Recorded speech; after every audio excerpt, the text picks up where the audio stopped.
Club S जे में आप सभी का स्वागत है। और ये कुछ टॉपिक है जो मैंने हिंदी माध्यम से आप लोग को प्रोवाइड करा रहा हूँ, जिसको मैं ऑलरेडी इंग्लिश माध्यम में लेक्चर नंबर 23 में या 22 में मैं आपको कंप्लीट करा चुका हूँ।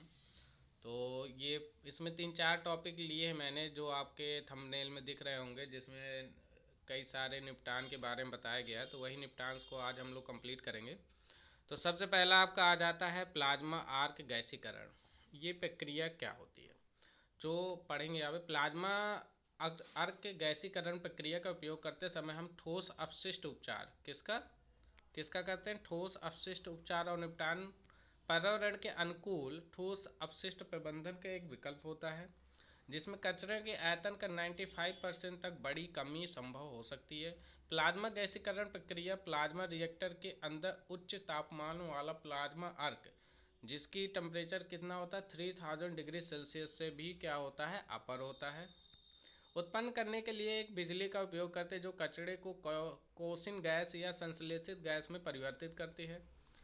इसका उत्पादित सिनगैस उत्पादित कौन सी गैस, सिनगैस को जब उत्प्रेरक, कन्वर्टर, रेडॉक्स रिएक्टर, चक्रवात विभाजक, स्क्रबर और कंडेंसर से लैस गैस शोधन की प्रणाली की एक श्रृंखला से गुजारा जाता है, तो वह बिजली के उत्पादन के लिए गैस इंजन में इस्तेमाल होने के लिए तैयार हो जाता है।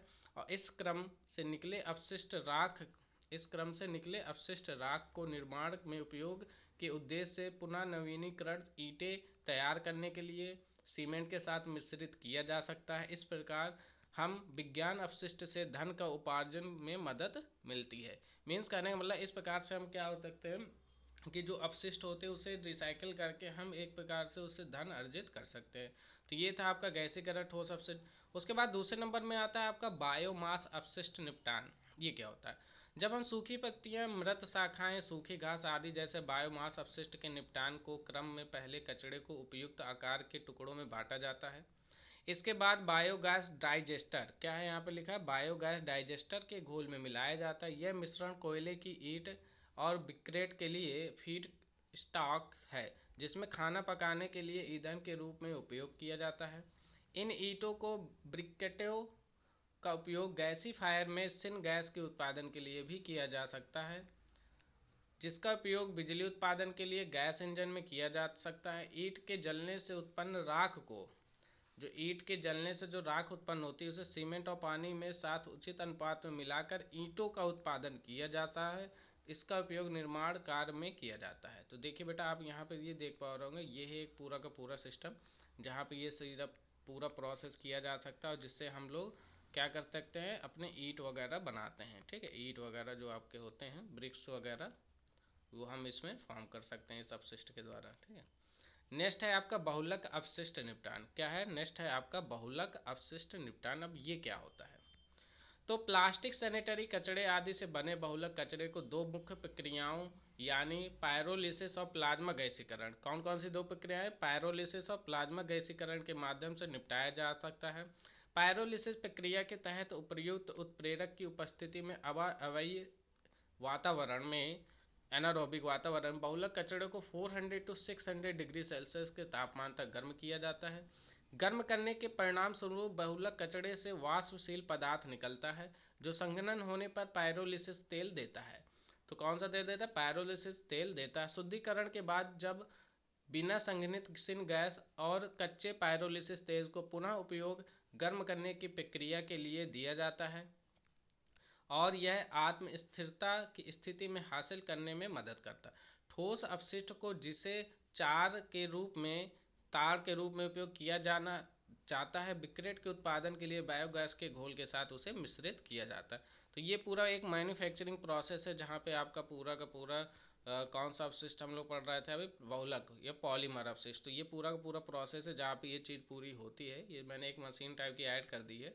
उसके बाद आपका आता है सैनिटरी वेस्ट अपशिष्ट निपटान। अब इसको कैसे निपटाते हैं, तो सैनिटरी आइटम जिनमें मास्क हो जाता है, सैनिटरी नैपकिन हो जाते हैं, डायपर आदि शामिल होते हैं, इनका निपटान उच्च तापमान वाले प्लाज्मा का उपयोग कर दिया जाता है।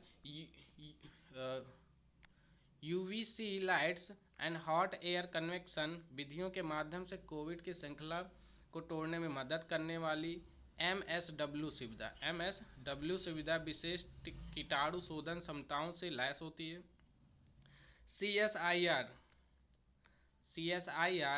और CMIIR द्वारा विकसित विकेंद्रीकरण ठोस अपशिष्ट प्रबंधन संयंत्र के सभी कचड़े, जिसमें कचड़े में मौजूद कोविड और अन्य वायरस भी शामिल होते हैं, को वैज्ञानिक रूप से प्रबंधित करने की क्षमता है। एकीकृत में MSW पायलट संयंत्र छत पर सौर प्रणाली की स्थापना के माध्यम से ऊर्जा की आवश्यकता के मामले में भी आत्मनिर्भर है, जो कि एक लघु ग्रिड पर अधिशेष ऊर्जा आपूर्ति को भी अंजाम दे सकता है। तो मतलब कुल मिला के ये है कि जो इसके अंतर्गत हम लोग सैनिटरी वे अपशिष्ट निपटान में जो भी हम लोग मास्क वगैरह यूज करते हैं, या जितने भी कोविड से रिलेटेड, वायरस रिलेटेड जो भी आपके चैम्बर होते हैं, उन्हें UVC में गुजार कर उसे क्या किया जाता है, हम लोग क्या करते हैं, ऊर्जा में चेंज करते हैं, हम उसे प्रोसेस के द्वारा उसे फॉलो करते हैं। मतलब हमें क्या चाहिए, UVC, जिसमें हम लोग ये पूरा का पूरा प्रोसेस करते हैं। तो ये आपका कहलाता है जिसके अंतर्गत सैनिटरी अपशिष्ट निपटान।